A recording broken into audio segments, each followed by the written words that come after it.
Believe me when I tell you that there is nothing more important in your life than your mental health.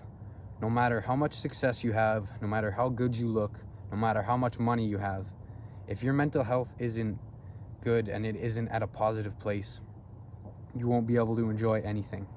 Now, there's been a big movement of mental health for especially men and kind of making this awareness over the last few years, but I often see the advice that is actually given isn't what is helping people improve their mental health. And I think it's almost overcomplicated sometimes.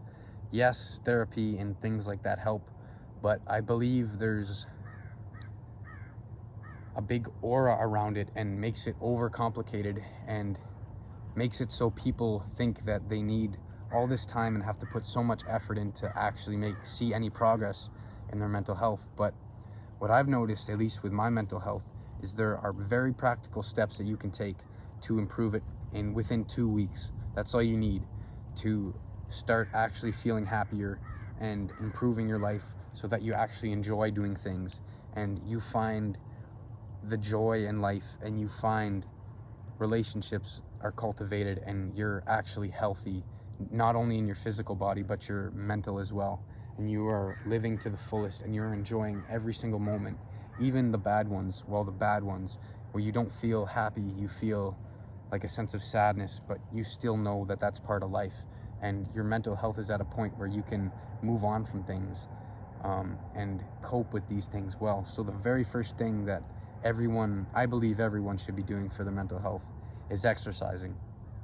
Now, a healthy body leads to a healthy mind, and a healthy mind leads to a healthy body. It's a two-way street. And now, I know it seems hard when you feel depressed and you feel extremely sad or anxious all the time to actually go and start exercising, but it doesn't take much. Even just going for a 10-minute walk, if you're not doing that, is somewhere to start.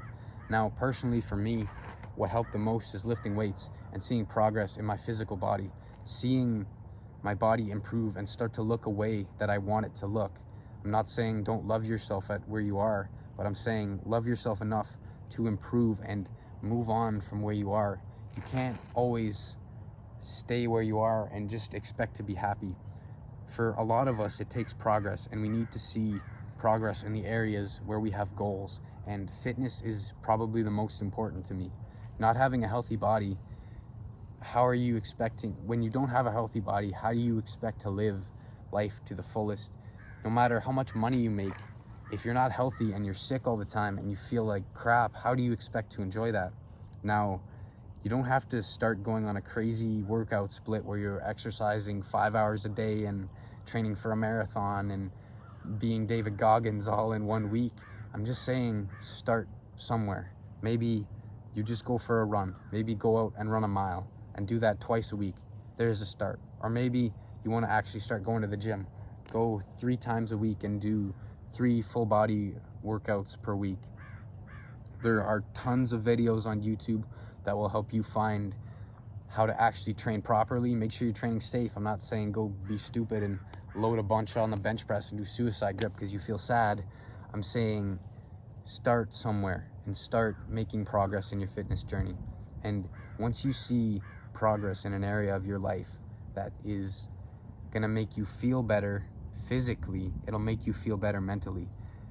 Exercise helps you sleep better. It helps you reduce your risk of things like diseases like heart disease and type 2 diabetes and all these different things. It's gonna make you feel better physically, so that's gonna help your mental health as well. A lot of people struggle with their focus, but once you exercise, that helps you get into the present moment and it helps you focus better. And it's also releasing a lot of energy. Mainly, people can't sleep if they're always on their phone and they're staying up real late. But if you exercise and actually start doing something with your body, you're gonna begin to want to take care of all aspects of your life, and that's going to translate over to your mental health as well. And with that also comes nutrition. I'm not saying you need to cut out every single bad junk food and all these other things. I'm just saying, if you're only eating fast food and all this sugary shit, how do you expect to feel good? You need to start eating enough protein. Eat as many natural foods as you can, like fruit, vegetables, nuts, and stay away from as much processed as you can. That's really all you need. You don't need to go super crazy where Like none of your food can touch plastic because it's estrogenic, or become really obsessive like this unless you want to. I'm just saying, stay away from as much processed food as you can and eat as much natural food as you can, like our ancestors would have. It's as simple as that. Now, step 2 that will help you improve your mental health is meditating. I can't stress enough how important it is to just sit and reflect. Now, you don't even need to sit like a monk and breathe in and out for however many minutes you want to. Even just sitting in nature and just taking a second to just pause and just feel what it feels like to be present is going to do wonders for your mental health. Now, most of us are so busy that we never actually have time to just sit and think and reflect on what's going on in our lives, that we just push our mental health to the side because we're all distracted and we're too tired to ever actually make time for stuff. But your life is going to find a way to make time for you if you don't make time for it. What I mean is, if you keep pushing yourself and pushing and pushing and pushing when your mental health is deteriorating and you're just trying to make more money or trying to work, eventually you're going to get to a point where you collapse and you break down and you can't keep going. So whether you want to or not, you're eventually going to have to take a break. And sometimes it just takes sitting in your car for an extra 5 minutes before you go into work. I'm not saying go late. Maybe you need to go early and just sit there and reflect before you go in, and just breathe. Just simply breathe and just focus on your breathing. See what it feels like to live again. Come out in nature and just sit here or sit wherever you want. Maybe your thing isn't being by the lake like it is for me. Maybe you really love to look at trees, or you like to bird watch. Just go out and feel what it feels like to actually be in real life.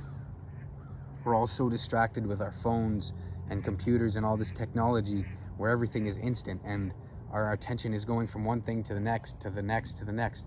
And we never actually just stop and pause and feel like what it's like to be actually in the present moment and feel what it's like to live again. So once you start meditating and being in nature, your mental health is going to improve significantly, because you're going to find that everything kind of slows down and all your intrusive thoughts and your anxious thoughts kind of start to go away a little bit.